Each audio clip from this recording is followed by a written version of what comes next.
네.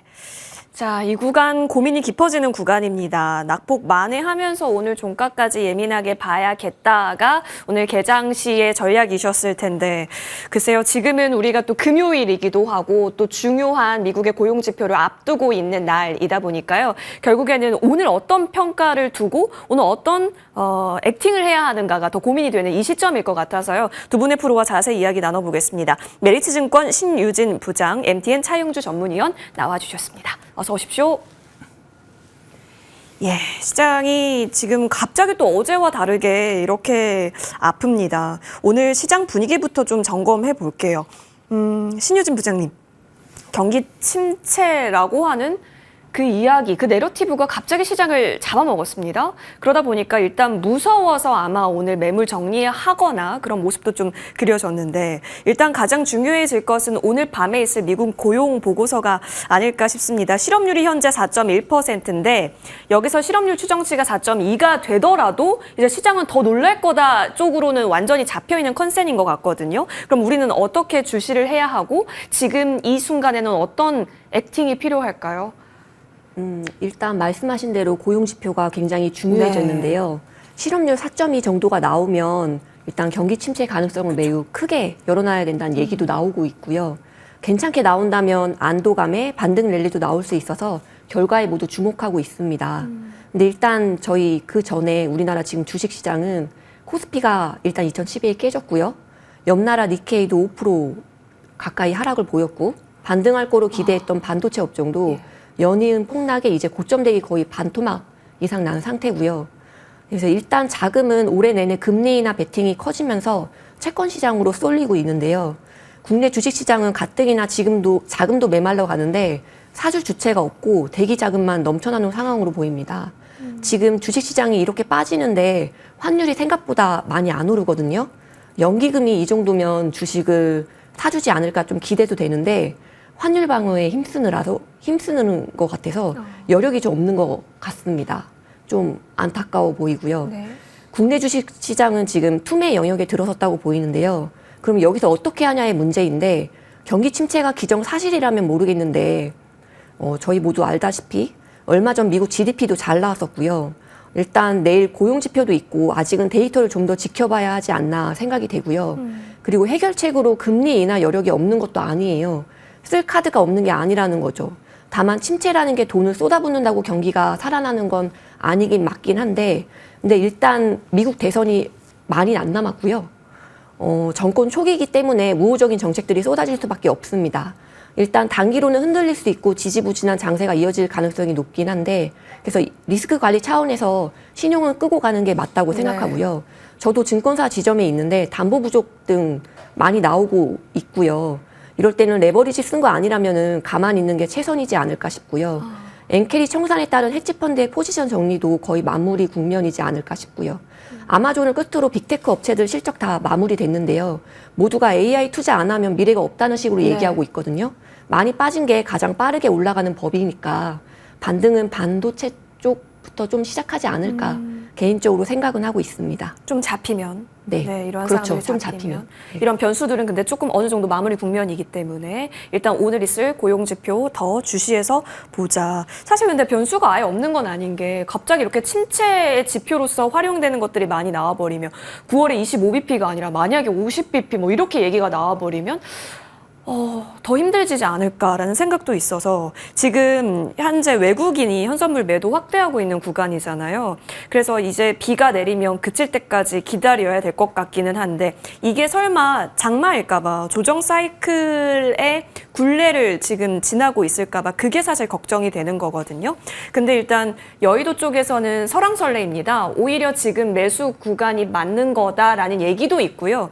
또 용산 쪽에서는 대통령실 쪽에서는 국내 주식시장 하락은 일시적이고 조금 지나면 회복될 것이다라고 얘기가 또 속보가 나오기는 했습니다만 위원님 우리는 그 어떤 말을 들어야 돼요?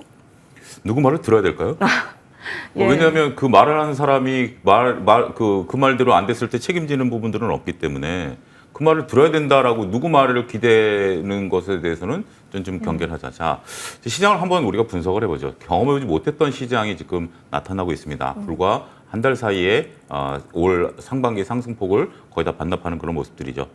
자, 여러분들 하이닉스가 10% 이상 빠진 거 이거 한번 보신 적 있으신가요? 예, 아니요. 역사적인 처음이 아닌가 싶습니다. 이 부분을 여러분들이 핵심으로 잘 보셔야 되지 않을까 싶습니다. 뭐냐면 우리가 이제 미국 같은 경우 엔비디아가 13% 올랐다가 7% 빠지고 이런 것들 보면 이게 과연 개인의 힘이냐라고 보면 개인의 힘은 아닙니다. 네. 우리가 엔비디아 같은 경우 13% 올랐을 때 엔비디아를 숏쳤던 입장에서 쇼커버링이 들어왔고 보통 우리가 이렇게 대형주들이 급변하는 것은 롱숏 전략의 움직임이 크거든요. 펀드 자금들이 큰 거지 우리가 슬금슬금 밀리는 것은 개인들과 일부 투신의 자금이지만 이렇게 움직이는 것은 쉽지 않다라는 거죠. 그럼 하이닉스 오늘 10%에 대한 부분들은 뭐냐? 외국인들의 선물 매도, 그다음에 위클리 옵션 여기에 보셔야 된다라고 보는 거죠. 자, 우리나라 그러니까 미국 같은 경우는 롱숏 펀드들이 자유롭게 움직일 수 있는 공매도라든지 이런 것들이 가능하지만 우리는 현재 지금 공매도가 안 되니까 선물 파생을 가지고 이제 하는 거죠.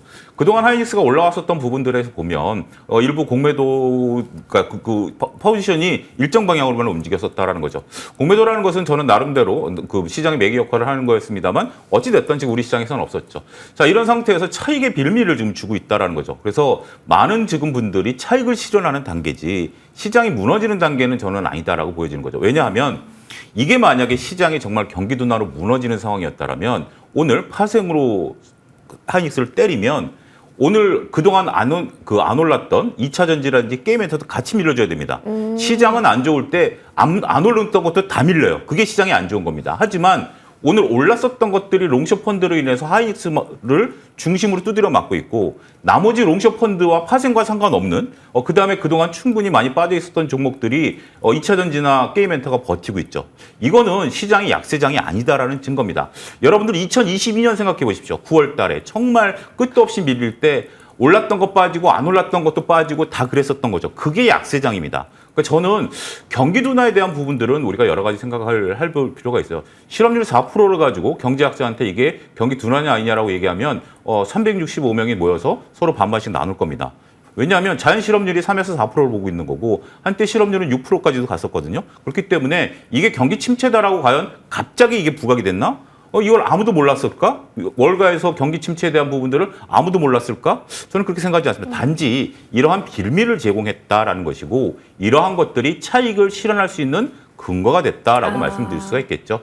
그래서 저는 일단은 이렇게 보셔야 될 것 같아요. 지금은 그 변화기입니다. 그리고 롱숏 펀드에 대한 그리고 외국인들의 포지션에 대한 부분들이 파생이 매도가 나왔는데 단지 이제 마지막으로 정리하자면 이건 추세가 아닙니다. 장마 말씀을 하셨는데 포지션 매매, 그러니까 파생과 롱숏에 대한 부분들은 변동성입니다.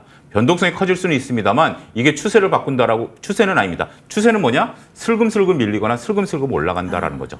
그런 부분들을 구분하게 된다라면 저는 다음 주까지는 이런 변동성들이 좀 있고 그 다음에 횡보하는 구간이 나타나지 않을까 조심스럽게 예측해보고 싶습니다.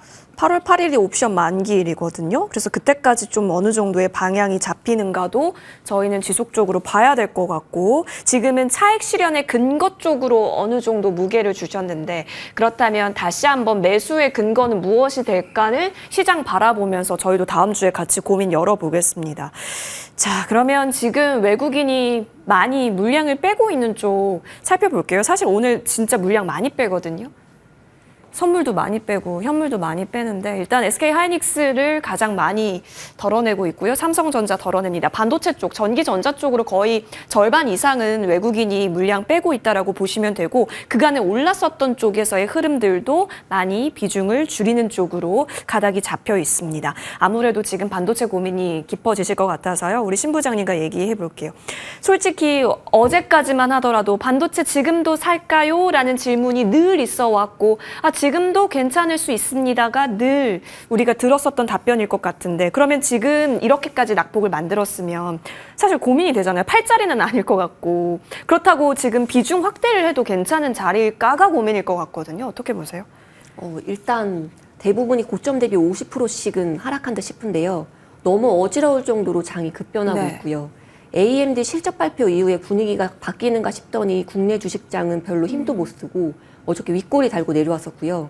오늘은 전일에 미국장 급락이 고스란히 반영되고 있는데요. 외국인도 반도체 엄청 팔고 있고요. 반도체에 대한 뷰가 바뀌어서 판다라고 생각하기에는 바로 어제 시장 분위기는 좋았거든요. 모건 등 글로벌 주요 기관의 뷰도 다시 긍정적인 톤으로 바뀌기도 했고요. 근데 그냥 레버리지 제외하고는 가만히 있는 게 가장 최선이지 않을까 싶고요. 어차피 나중에 다시 사실 거잖아요. 네. 경기 침체가 기정사실화된 거라면 모르겠는데 아까 말씀드린 대로 일단 미국 대선도 있고 조정도 미리 세게 맞았었고요. 밸류에이션 부담도 많이 낮아졌기 때문에 분할 매수로 접근해보자라고 생각했었던 거고요. 여러 번 얘기가 나오고 있긴 한데 현실은 현실이니까요. 네. 어쨌든 네. 알파벳 뭐 이런 빅테크 업체 모두가 AI 캐펙스 증가를 줄일 수 없다라고 얘기하고 있고 줄이는 데 따른 리스크가 더 크다 이렇게 얘기하고 있고요. 트렌드는 일단 시작이 됐고 여기에서 물러서면 경쟁에서 뒤처질 수밖에 없다는 강한 확신이 드는 행동이라고 볼 수 있고요. 물론 수익화가 중요하고 수익화의 시간이 더 늦어질 가능성도 다분한데 투자는 줄일 수 없는 게 현실이긴 한 거예요. 어쨌든 논쟁은 있지만 투자는 적어도 당분간 계속 증가할 거로 보고요. 실적과 향후 전망이 계속 성장하는 구간에서는 주가가 쉽게 꺾이지 않을 거고요. 빅테크 업체들 곧 수요가 이런 큰 수요가 받쳐주는 한에는 그에 반해 공급 병목은 지속될 것이기 때문에 반도체 업종을 덜어내고 가기에는 조금 리스크가 많이 따를 거라 보여서 일단 신용 물량 등 좀 더 나올 수 있어서 추가 하락 가능성 열어놔야 되긴 하지만 저희가 바닥 잡는 거 굉장히 어렵잖아요. 네. 보통 이럴 때 한 번 얻어맞는 거 생각하고 미리 매수에 나서는 게 나을 때도 있긴 하거든요. 반도체 비중이 거의 없다면 기회로 보이지만 그렇다고 더 오버해서 담자까지는 심리적인 부담이 굉장히 크기 네네. 때문에 네, 좀 더 그렇게 무리할 필요는 없고 네, 어느 정도는 적정 비중은 가져가는 게 좋지 않을까 생각하고 있습니다. 일단 지금을 뭐 팔자리라고 본다기보단 트렌드는 유효하니까 다만 이제 시기의 문제일 것 같은데요. 조금 더 불확실성이 있는 만큼 추가 하방도 열어놔야 하겠지만 그렇다고 계속해서 공격적인 매수보다는 시장을 지켜가면서 그 트렌드에 찾아보자. 알겠습니다. 투톱 이야기 한번 나눠볼게요. 시장의 중심이 일단은 삼성전자로 넘어온 게 하락장이니까 조금 더 잘 보이는 듯한 그림으로도 느껴집니다. 왜냐하면 다 빠지는 거는 매한가지지만 SK하이닉스가 10%대 넘어가게 빠지고 삼성전자는 4%대 빠지니까 오히려 이 정도면 하이닉스 대비해서 삼성전자가 덜 빠지는 거죠. 물론 덜 올랐기도 했지만 그렇게 보여집니다. 근데 우리 차 의원님, 골드러시 시대의 청바지가 HBM이다라는 관점 하에서 이제 계속된 삼성전자를 바라보는 시선은 우호적인 건 맞는지 건재한 건 맞는지 저희 점검해야 될 것 같거든요. 그러니까 지금 상대적으로 봤을 때 네. 우리가 하이닉스가 올라갈 때 상대적으로 다운 퍼포먼스를 볼 수 있는 게 삼성전자였다라면 이제 이 정도 변동성이 나오면 오히려 저는 하이닉스가 더 매력적이다라고 말씀드릴 수가 있겠습니다. 지금 이제 하이닉스가 경기 둔화가 오든지 아니면 뭐 여러 가지 파생이 온다 하더라도 결국은 경기 둔화를 뚫고 갈 수 있는 건 AI거든요. 네. 금리가 뭐 여기서 지금 더 올라간다 하더라도 오히려 안 내려가고 올라간다 하더라도 AI 투자를 멈춘다라는 기업은 단 하나도 없죠. 우리가 구분해야 될 것은 인텔이라든지 마이크로소프트들이 돈을 못 버는 건 있지만 그럼에도 불구하고 이들이 투자를 지속하는 거 아니겠습니까? 애플도 그렇고요. 그러면 저는 오히려 지금 SK하이닉스의 매력도가 더욱더 부각되고 있다라고 보여집니다. 펀드멘탈의 변화가 없는데 단지 수급으로 밀린 거죠. 앵커께서 말씀하셨다시피 불과 얼마 전만 하더라도 사고 싶었던 상황이지만 주가가 빠지니까 이제 두려움이 떠는 거죠. 근데 이 두려움은 과연 주가가 만들어낸 두려움이냐 아니면 내 마음이 만들어낸 두려움이냐라는 거죠. 저는 오히려 이렇게 10%씩 빠졌다라는 것은 거듭 말씀드리지만 이거는 파생과 연계된 물량이고 이렇게 된다라면 저는 기회를 줄 수 있어요. 그래서 제가 어제까지만 하더라도 18만 원이 깨지지 않은 부분에서 횡보하는 게 가장 좋습니다라고 말씀드렸습니다만 저는 한 5번 내지 6번 나눠서 산다라면 그중에 절반은 공격적인 매수 가능하다. 오히려 그러니까 지금 시장에서 어떠한 주식을 적극적으로 사라라고 얘기하기 쉽지 않습니다. 예. 그렇지만 경기와 무관하고 산업 사이클이 무관하고 훼손되지 않았다라면 자 일주일 전과 지금 HBM 그 업황이 바뀐 게 있나요? 그리고 HBM이 안 팔리는 게 바뀐 게 있나요? 아니죠. 그렇다면 그 사이에 하이닉스가 몇 프로 빠졌죠? 일주일 전에 10% 이상 빠졌습니다. 그렇다면 저는 한 5번 살 거라면 한 2번 정도는 이제부터 공격적으로 들어가고 나머지 3번은 조금 횡보한 이후에 들어가는 것도 저는 전략이 될 가능성이 있다라고 보여집니다. 2번 정도는 적극적, 3번 정도는 이제 추세 보고 횡보 구간에서의 기간마다 한번 담아보자. 오히려 더 매력도가 커졌다라는 부분입니다. 좋습니다. 파생과 연계되었다는 부분 그리고 AI 사이클에 있어서 오히려 금리와 상관없이 AI 사이클이 더 확대되어 갈 수 있다는 부분에 있어서 매수 근거 찾아봤습니다. 좋아요. 그러면 간단하게요. 형님이 먼저 잡히고 나서 반도체 소부장이 따라가는 격이면 지금 반도체 소부장도 신 부장님 어떤 수를 쓰기보다는 보유자 입장에서는 역시나 대기 모드일까요? 이렇게 빠진 장에서는 네. 대형주, 중소형주 가릴 게 없다고 네네. 생각하고요. 반도체 업종 다 같이 움직일 거라고 보고요. 반등한다면 물론 많이 빠진 게 가장 먼저, 그리고 많이 오를 거고요. 오늘 조정폭이 크게 나온 종목들을 보면은 AI 수혜에 해당됐던 종목들, 뭐 테크잉, 한미반도체, 예. 이스페타시스, PSK 홀딩스 뭐 이런 종목들이 많이 빠지거든요. 대장주 엔비디아 주가에 달려 있긴 한데 반등한다면 어쨌건 오늘 많이 빠진 종목들 곧 AI 수혜주 위주로 먼저 오르지 않을까 생각은 하고 있습니다. 역시나 AI 단에 있어서는 계속된 매력은 보유하고 있다까지는 정리해보고 그렇다면 이제 우리가 궁금해하는 건 가격인 거잖아요. 그러니까 이 깃발이 흔들리는 게 바람 때문이냐 내 마음 때문이냐 그 고민을 같이 해야 할 시즌으로 보여집니다. 챙겨보겠고 이어서 잘 버티는 쪽도 있어서요. 외국인이 지금 어디를 사고 있는가도 함께 볼게요. 지금 보면 삼성 SDI가 2위로 올라와 있고 1위는 삼성 바이오로직스 쪽으로 지금 그래도 2차 전지 바이오는 중심을 잘 잡아가고 있는 건가 이 부분 얘기 나눠볼 수 있겠는데요. 자, 차 의원님. 올랐던 영역 쪽에서 더 크게 내리니까 2차 전지주는 내릴 게 없었던 터라 더 잘 선방하고 있어 보이는 것 같기는 하거든요. 근데 한 달간 외국인이 SK 하이닉스를 팔았던 기조인데 또 한 달간 외국인과 기관은 에코프로 BM과 에코프로, 뭐 LG 엔솔은 한 달 동안 또 사더라고요. 그럼 이거는 의미를 찾아볼 수 있는 게 아닐런지요? 일단 2차 전지를 사는 것은 지금 시장에서 알려진 것은 그동안에 있었던 공매도에 대한 그 환매, 이 보는 것, 지금까지 끌고 왔었던 것들에 대한 환매로 보는 거죠. 왜냐하면 외국인들과 기관이 바닥에서 끌어줬을 때 이것을 그 바닥에서 이제 누워 있는 사람을 우리가 그 손을 잡아서 일으켜준다라고 생각해 봅시다. 누워 있는 사람이 혼자 일어날 힘이 없으면 누군가 손을 잡아서 일으켜주죠. 그게 외국인과 기관입니다. 그러면 본인이 일어나야 되는데 못 일어난 거잖아요. 그래서 결국 외국인과 기관들이 이걸로 신규 매수했다라기보다는 팔아놓은 것을 환매했기 때문에 똔똔이다라고 좀 이해하시면 될 것 같습니다. 저는 여기서 오히려 눈에 들어오는 것은 그 삼성바이오입니다.